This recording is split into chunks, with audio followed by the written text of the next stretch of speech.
Well, first of all, let me express something, Juan Carlos. For me, creativity is the essence of human being. When we talk about how ideas, how talent can shape a society, that makes me inspired. And I must begin with a personal story.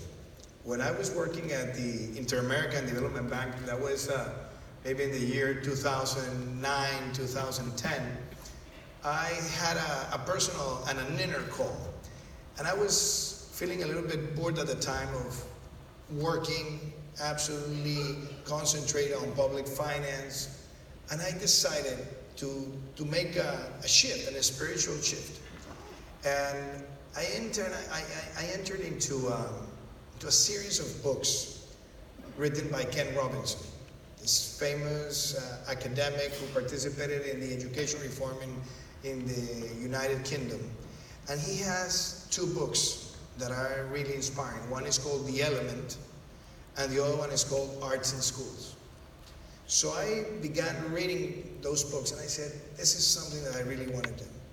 So since I was in a rock band when I was a kid, and since I've written books, and I said, well, this is the call that I just want to make an investigation, a research on the impact of creative industries in society so that we can put creativity in the center of the social transformation debate.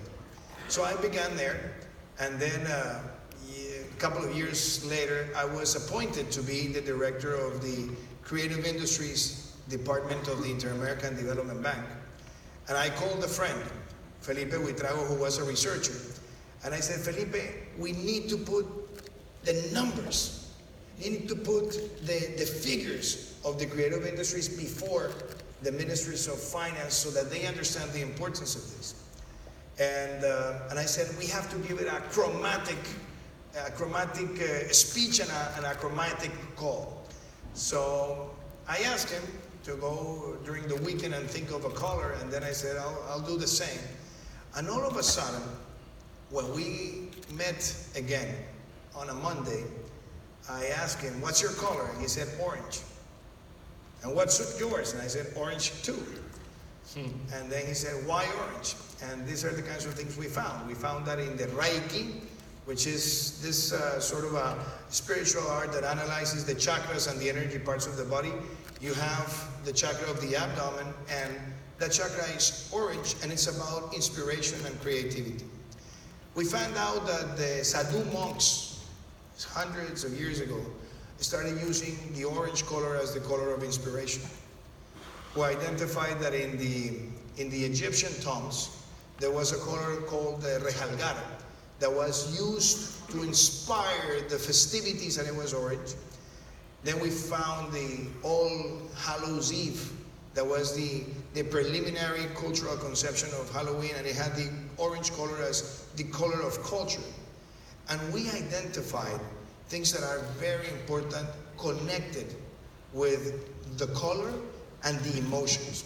So we decided to call this concept of creative industries the orange economy, and we're talking about a sector where you have festivals, carnivals, gastronomy, museums, where we have visual arts, where we have live arts, where we have media, radio, TV, movies, digital, where you have advertising, where you have marketing, where you have gaming, where you have jewelry. The add of all those sectors in a country like Colombia is double the size of its contribution to the economy than coffee. And it's even bigger than mining. So we had to put this before the rest of the people to understand that when we're talking about the creative industries, that when we're talking about talent and innovation, we're talking about a very vibrant and important force to change a nation.